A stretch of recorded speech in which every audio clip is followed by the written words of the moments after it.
A la hora de vender o alquilar tu inmueble, Grupo Horizonte Inmobiliaria y Abogados, con el servicio más completo del mercado, con servicios de abogacía integrado. Has oído bien. También somos abogados y resolvemos cualquier problema que pueda surgir con la venta y alquiler de tu inmueble. Solo preocúpate de cómo disfrutar de tu nueva casa. Ponte en contacto con nosotros para encontrar tu felicidad con los tuyos. Grupo Horizonte Inmobiliaria y Abogados.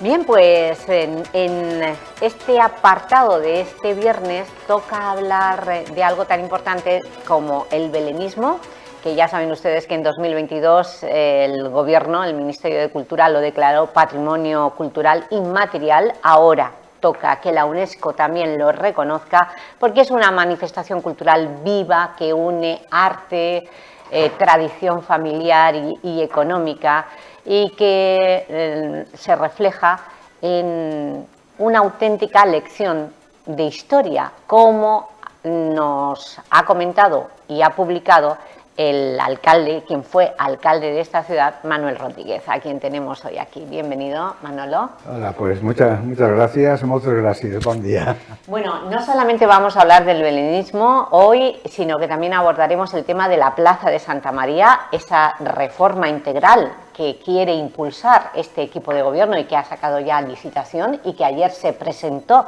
cómo va la configuración de esta plaza, el proyecto del diseño de la misma, y también hablaremos de las fiestas de San Antón. Venga, pues vamos a empezar, si te parece. Un Belén muy completo, ¿eh? Exactamente. O sea que... todo es reflejar tradición, arte y cultura, efectivamente, como ha dicho Manuel Rodríguez. Pues vamos a hablar por qué el belenismo es ese patrimonio cultural inmaterial. ¿Por qué se lo merece?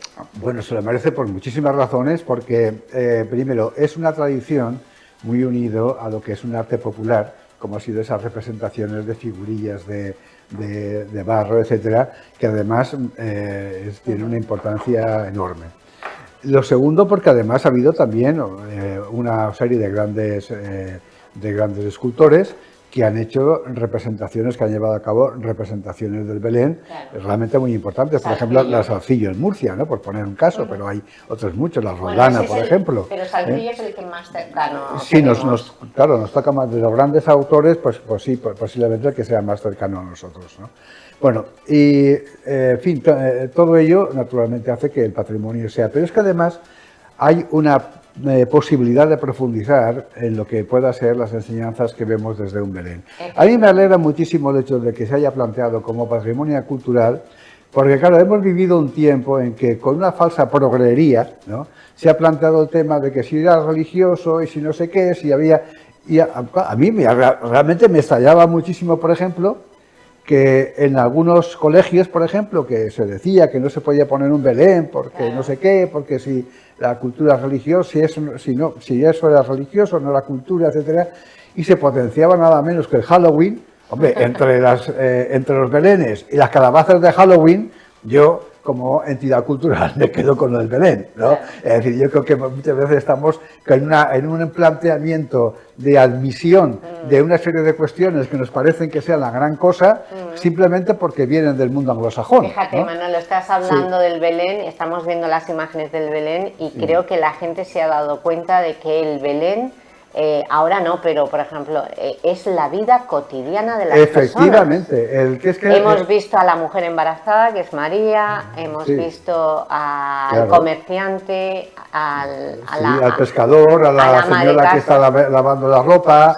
al que vende los pavos, al que, en fin, todo eso, ¿no? Es decir, el Belén... es nuestra vida cotidiana. Claro, es que, por una parte, el Belén, llamó el Belén, haciendo referencia a la ciudad de Belén, pero que la hemos recreado cada uno, ¿no?, en nuestras ciudades. Incluso muchas veces han metido tradiciones que realmente no tienen nada que ver históricamente con el Belén, pero es una manera, ¿no?, de apropiarse la propia ciudad, el propio pueblo en el que vivimos, esa vida. Por ejemplo, yo recuerdo Belénes aquí en Elche, en los cuales aparece Cantó, que no tiene nada que ver, pero bueno, está dentro de digamos, un poco aquel elemento universal, como fue el nacimiento de Jesús, pues realmente se recrea en la realidad de cada lugar.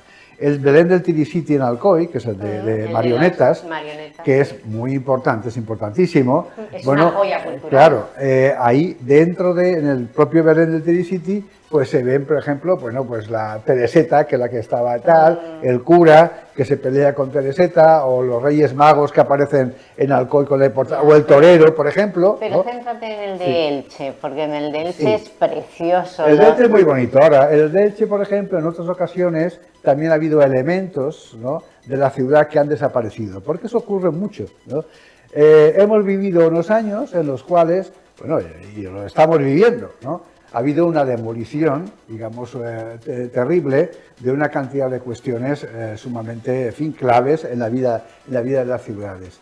Y, curiosamente, se ha mantenido en el recuerdo, ¿no?, pues una serie de elementos que han desaparecido y después se ponen en miniatura en los belenes. Sí, como por ejemplo en las fuentes, ¿no? En las sí, fuentes bueno, muchas de la Alboraya. calles, por ejemplo, del Raval, que realmente, por desgracia, se ha cambiado en fin, un poco el planteamiento que tenían, y en fin, y así pues muchas cosas, ¿no? Entonces, claro, yo creo que el hecho de que la gente recuerde la memoria precisamente de eso, yo creo que es un acto, valga la expresión, de rebeldía frente a lo que está ocurriendo hoy día, claro, ¿no? De que todo se tira, lo que efectivamente. Menos, también, fíjate, el Belén también tiene memoria colectiva. Claro, tiene una memoria colectiva porque además la importancia que se le da, como tú decías ahora mismo, digamos, a las personas en la vida diaria, es curioso, ¿no? Sí. Que realmente cuando hablamos de la historia hablamos de grandes personajes. Resulta que cuando llega una situación como la pandemia, los elementos imprescindibles es el carnicero, es el que limpia las calles, es el que... Entonces, claro, si no hay rebaño, después no hay carne de cordero, ¿no? Es decir, que a veces ponemos el acento en el gran personaje y nos olvidamos de que la vida diaria, las personas que están trabajando en la vida diaria, ejemplo, son las personas imprescindibles. Ahí tenemos a las personas imprescindibles, claro, pero tampoco hay que perder de vista lo que nos cuentan las grandes escenas bíblicas. Evidentemente, claro. Las grandes de un Belén, como por ejemplo el de la Glorieta. Sí, claro, las grandes escenas bíblicas tienen... es el motivo. Ahí tenemos también a Herodes, a los malos, ¿no? A los poderosos, a los autoritarios. Bueno, los magos no aparecen como autoritarios, más bien... No, pero Herodes que ordena la matanza de los santos inocentes. ¿Qué reflejo tiene esto en la actualidad, pues claro, total, es que son figuras universales. Claro. Es decir, vamos a ver, el tema de la tiranía... unido, claro, la tiranía cuando se expresa de una manera más palpable, más evidente, cuando se produce la muerte de los inocentes. Claro. Ya en el siglo XVI, XVII, el padre Suárez, por ejemplo, que es el gran creador del derecho internacional, plantea que la intervención armada puede ser justa cuando realmente el tirano mata a los inocentes. Claro, eso que se ve reflejado en la historia o la leyenda, es igual, del rey Herodes, ¿no? Resulta que, por desgracia, nos vamos a un sitio que es donde se vivía también el rey Herodes, en la Gaza que es Palestina, es la tierra en la que nace el Señor, ¿no? Resulta que estamos viendo la matanza que hay de niños, por ¿no? supuesto, y por ejemplo, y esto mismo que estamos viendo, la Sagrada Familia en un pesebre, ¿por qué? Claro, bueno, pues como hoy día... Porque se le cierran las puertas. Claro. Mira, hay un texto de Sor Isabel de Villena, que es una gran escritora, la que se conoce poco, pero yo creo que como prosista, en lengua valenciana o catalana, como queramos decir, es para mí, vamos, la mejor prosista de la época clásica. Dice una cosa, dice que cuando la Sagrada Familia huyó a Egipto, fueron emigrantes y pasaron mucho ahí. Dice, pero no es que pasaron simplemente porque fueran emigrantes, sino porque eran emigrantes pobres, dice ella. Y eso es lo que está ocurriendo ahora. Es decir, hemos visto lo de Badalona, bueno, una auténtica barbaridad, ¿no? Pero claro, lo de Badalona ha sido muy mediático, ¿no? Pero eso ocurre con muchísima frecuencia. Olvidamos precisamente, y no digamos hoy día, la propaganda de ciertos partidos políticos que con el nombre que dicen que quieren una civilización cristiana y occidental y esas cosas, ¿no? Y entonces, y el punto de mira que tienen es la expulsión de los inmigrantes. Bueno, vamos a ver. La civilización empieza cuando existe el reconocimiento del otro. Si tú no reconoces al otro, no hay civilización. Y si tú estás planteando un hecho como es el tema de la expulsión de los inmigrantes, oye, ni la tradición bíblica, ni la tradición griega, ni la tradición romana, que es la base de Occidente, te permite eso. Y sobre todo la base cristiana, porque el juicio de las naciones de Cristo plantea un tema fundamental, el que se admita a los inmigrantes. Entonces, ¿estos de qué nos están hablando? Cuando ellos hablan de que quieren hacer una política, ¿no?, basada en esos principios, bueno, son principios que son mentiras los que están planteando. Es decir, es todo lo contrario. ¿Cómo se puede hacer una política cristiana sin Cristo? Por ejemplo, es decir, yo creo que desde ese punto de vista, el Belén, y claro, la Sagrada Familia, por ejemplo, el hecho de que no buscan posada y no encuentran posadas, ¿por qué? Porque eran pobres. Es lo que estamos viendo hoy día. Claro. Pues así esto, que... fíjate, es importante, es que no tenemos más tiempo, así que cerramos el capítulo del belenismo, pero lo que hemos querido pues mostrar en estos momentos es que viendo, admirando y reflexionando sobre lo que estamos viendo en el Belén de la Glorieta, es una auténtica lección de la historia. Efectivamente. Pasamos a otro tema. Vamos a ver las imágenes de la plaza de Santa María. Me estaba haciendo un examen de, como se decía antes, de universa filosofía. No, es que tengo aquí a uno de los alcaldes que, por cierto, ¿te ha gustado la iniciativa de colocar los nombres de los alcaldes en el salón en la sala del Consejo? Pues bueno, yo me parece que todo lo que sea reconocimiento y tal, obviamente, en fin, aparte de que cultiva la vanidad humana, pero en fin, bien, yo, o sea, agradezco todo lo que sea, pues por supuesto, porque en fin, es así, ¿no? Ahora, yo todavía no lo he visto. O sea, bueno, espero no verte porque solamente son alcaldes fallecidos. No, ya lo sé, pero vamos, que no he visto lo que han puesto. Vale. Quiero decir, ¿no? A mí que tarde, oye, si no me ponen, porque no me muero, oye, pues nada, yo estoy dispuesto a hacer un pacto con San Pedro, a ver si las llaves no te las entregan, a ver si te cierran las puertas del exactamente, cielo. Sí. Bueno, pues mira, del cielo vamos a hablar del misterio, porque aquí en esta ciudad si tenemos algo es el cielo. Y en el vídeo que el ayuntamiento lanzó ayer en redes sociales, nada más presentar el proyecto del nuevo diseño de la plaza del Congreso Eucarístico, pues se ve claramente cómo es un lago en medio de la plaza de Santa María, a la altura de la Puerta del Órgano. Van a colocar una fuente a ras de suelo que es circular, simulando el misterio. Y aún no se sabe si pondrán una virgen o no. En el proyecto venía contemplada una virgen. Ayer el alcalde no habló de virgen y en el vídeo, mira, este es Manolo, sí. En el vídeo que lanzaron en redes sociales no hay virgen, no hay Mare de Déu sobre el lago, sobre esa fuente, ¿no? Ahí la ves, ¿ves? Sí. Esa es simulando el cielo del misterio. Bueno, ¿qué te parece? Y te lo decimos a ti porque tú eres precisamente el alcalde en democracia que vivió, la última remodelación que vivió esta plaza fue contigo.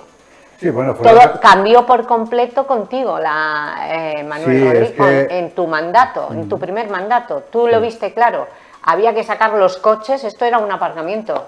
Eso ahí había más tierra que efectivamente. En fin, aquello era una auténtica barbaridad, claro, como se quedó aquello. Y entonces pues pensamos de hacer una plaza con lo que se podía, porque claro, es decir, digo, porque probablemente hay que darse cuenta lo que supuso la destrucción en los años finales 50 y 60 de todo el tema, lo que se llama Traspalacio. Bueno, pues sí, las casas, claro, las casas de la Virgen y todo, fueron todas expropiadas. Todas, aquello fue una auténtica barbaridad, lo hiciese que no hiciese, ¿no? Aquello fue, bueno, pues uno, bueno, efectivamente, le tocó, lo hizo. Y bueno, el tema y todo lo que significó durante aquellos años el planteamiento del derribo de esa parte histórica de Elche, ¿no? Eso por una parte. Entonces nos encontramos con aquel hueco, con aquel agujero que había ahí, ¿no? Después se dio las licencias aquellas y claro, nos encontramos con una situación de lo que tú decías, un aparcamiento de coches, además todo lleno de arena y tal, y casas sin construir, etcétera. Y entonces planteamos decir, bueno, vamos a solventar el tema de esta plaza, de este espacio. Y se hizo pues lo que hoy vimos. A mí me parece que lo importante es que cuando haces una cosa, una intervención urbana, yo siempre me fijo en el éxito que tenga en cuanto a la gente, es decir, en cuanto a la aceptación. Y yo creo que hay que reconocer que en aquel momento, y yo estoy muy agradecido en ese sentido a la gente, porque la plaza esta del Congreso, del llamado Congreso Eucarístico, pues tomó vida de inmediato. Date cuenta que de no haber nada, como no había más que eso, un aparcamiento de coches, además ahí no se podía ni pasar como que... Yo recuerdo el primer año de mi mandato, en la procesión de la Virgen del día 14 de agosto, del día 15 de agosto, como estaba tanto lleno de tierra, y claro, el mes de agosto no suele llover, ¿no? Y tal, bueno, aquello era, entramos a Santa María todos con los zapatos llenos de polvo y los trajes llenos de polvo porque ahí no se podía pasar. Bueno, de ahí a esta plaza yo creo que cambió mucho y prueba de ello fue el hecho de que fue muy aceptada por la gente, que a mí es lo que realmente me importa. Como pasó, por ejemplo, en la Glorieta. La Glorieta, cuando se hizo aquella reforma en la época de Vicente Quiles, de quitar la Glorieta tradicional y hundirla, como se hizo aquello fue un desastre. Se cuenta que la gente ya no iba ahí a la Glorieta. No, porque plazas hundidas no tenía ningún sentido. Además, yo recuerdo, y entonces estaba estudiando en Madrid, y entonces, precisamente un trabajo que yo hice de antropología, porque hice dos tesinas, una para la Universidad Pontificia y la otra para la Universidad, la Complutense. Y en una de ellas, ¿no?, yo planteaba el tema de la espacialidad, el concepto del espacio, ¿no? Bueno, con todo el influjo de pensadores con el pero no me hables de la tesina. Bueno, no, si te hablo de la tesina, primero porque quiero hablarte. Vale. Y lo segundo, claro, si me llamas es para que yo hable, ¿no? Pero bueno, ahí a lo que yo iba es al hecho de que cuento como anécdota lo que en Elche supuso el deshacer aquella glorieta. Vale. La cantidad de gente que había en silencio contemplando toda aquella barbaridad que se estaba haciendo. Y cuando se replanteó la glorieta tal como está ahora, que no es exactamente como estaba, pero tampoco se podía hacer ya, pero lo más posible, la glorieta ha tenido un éxito bastante grande.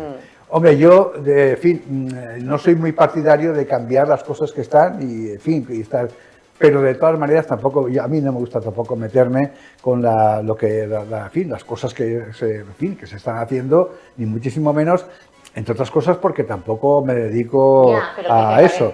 La nueva pues no lo sé, es que todavía no lo he visto. O sea, yo lo que he visto, por ejemplo, cuando están hablando pues de cosas muy generales, una plaza más agradable, una plaza tal. Pero sobre todo se está hablando de que antes de empezar la remodelación de la plaza de Santa María, lo que habría que hacer es acabar con los desperfectos del exterior de la Basílica de Santa María. Bueno, yo ahí no sé, no me meto porque el tema de Santa María, lo que es la Basílica, creo que debe haber una intervención en la cual intervenga el Ayuntamiento.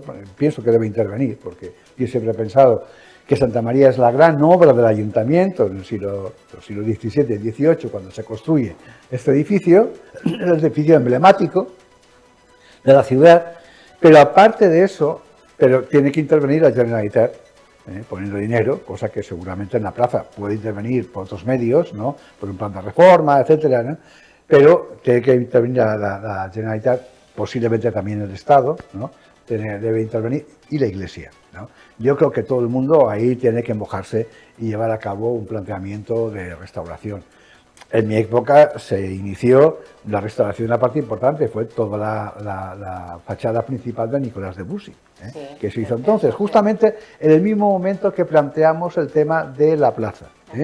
Justamente se hizo eso y empezar la restauración de la fachada de Nicolás de Bussy, que la idea era ir aumentando. Por cierto, se podía seguir con el tema de la otra parte de Nicolás de Bussy, que es donde está San Agatángelo, la puerta de San Agatángelo, donde la propia escultura que hay es de San Agatángelo, que por cierto está toda llena de cagadas de palomas, ¿no?, que además está, en fin, que yo creo que limpiar eso y arreglarlo, yo creo que sería la cuestión prioritaria. En fin, lo digo como sugerencia, ¿no? Claro. No como crítica, sino como sugerencia. Bueno, de todas maneras, dicho eso, pues yo no sé si hay que empezar por una cosa o por la otra, ¿no? Hombre, parece que más urgente es lo de la Basílica y tal, pero también entiendo que puede haber, ¿no?, es decir, puede haber, digamos, actuaciones, porque la Basílica a lo mejor tiene que depender de esas ayudas, ¿no?, y la plaza, pues a lo mejor es un tema que el Con la ayuntamiento... remodelación de la plaza también Sí. se plantea la posibilidad de reducir el número de eventos para que el pavimento no se deteriore como se ha Bueno, deteriorado. Yo en los eventos, el hecho de que, desde mi punto de vista, bueno, y sin que sea ningún planteamiento, es decir, por principio, a mí lo que no me gusta, o sea, que haya eventos en el sentido de que haya un concierto, que hay no sé qué, que la eventos gente... que perforen la que calzada. a mí eso no me gusta ni que perforen ni los chiringuitos que se montan, es decir, Las caras. yo si hay una escultura que es muy valiosa, o firme, o tiene una significación determinada, Jaume bien. Plensa vino y Bien, pusieron esas pero esculturas. si no, realmente a mí los chiringuitos en medio de la calle no me gusta, me gusta, digo, es el tema de gusto personal, me gusta el espacio un poco despejado, ¿no? Y no meter figuritas ahí y tal y cual, si las Tres Marías, que si no sé qué, no. Y en el tema del misteri, hay una cuestión que, en fin, pero claro, sería una reflexión muy amplia al respecto. Hay que tener en cuenta que el misteri es fundamentalmente la festa del pueblo, ¿eh? Y por tanto, y es el valor que tiene, el sentido litúrgico, el sentido religioso, el sentido cultural, etcétera, e identitario. Y la fiesta tiene un tiempo, y es el tiempo de la fiesta. Por tanto, el hecho de extender la fiesta como un espectáculo, ¿no? Con representaciones tal, o incluso, desde mi punto de vista, llevándolo a una cierta banalización, como es el hecho que en las cafeterías sea el arase, el grana, el no sé qué, a mí, bueno... Bueno, entonces no es te un gustó los contenedores de vidrio adornados con... Pues la verdad es que no me misteri? acuerdo. La verdad que no me No, acuerdo. vale. Pero quiero decir que en general, y reconozco que es un tema de gusto personal también, Ya, es pero decir, eso no que se la puede- banalización, no se- banalización. no me gusta nada, ¿no? Desde ese Entonces punto de tampoco te vista. gustan las réplicas de las damas de Elche. No, eso es diferente. Ah, vale. No tiene nada que ver. Hombre, lo mismo que si tú, por ejemplo, de la imagen de la Virgen haces una imagencita y una réplica y la tienes en tu casa y tal, bueno, pues eso no, tiene No, nada en que tu ver. casa no, en el espacio urbano. En el espacio urbano, bien, ¿no? Pues hay unas cuantas réplicas de la dama y ya está. Me Bueno, parece bien. y ya que estamos hablando de la Bueno, festa... igual que si hay una representación. Ahora, lo que pasa es que Es que la no tenemos abundancia tiempo de para eso es lo que puede llevar a la banalización. A la banalización. Claro. Y para terminar, Manolo, la festa, evidentemente el misterio es nuestra festa, pero hay también tradiciones como la festa de San Antón, que es una de las más antiguas.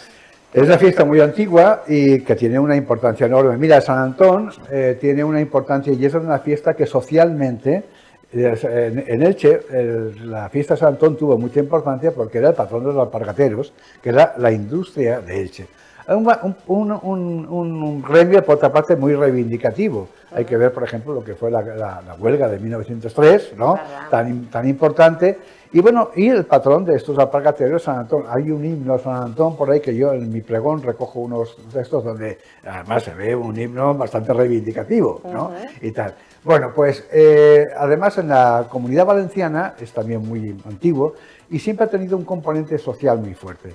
Por ejemplo, en la fiesta de San Antón era tradicional que la gente pobre podía entrar a las fincas de los grandes propietarios, de los grandes señores, a coger la leña para poder vivir, para hacer, no la hoguera de San Antón, sino para todo el año, para tener en su casa. Darse cuenta lo que significaba la leña entonces. Claro, Era la combustión. Era la combustión para todo. Sí. Entonces, era una fiesta en el cual pues, se planteaba el tema reivindicativo. San Antón era una persona que históricamente era de una familia muy poderosa, mucho dinero, lo vendió todo, lo dio a los pobres y se fue al desierto y fue donde ya funda el monacato, ¿no? Es el gran fundador del... ¿no? Bueno, fue ermitaño, pero funda ya el monacato, el sentido de comunidad, que tiene una importancia trascendente para la historia fundamentalmente de Europa.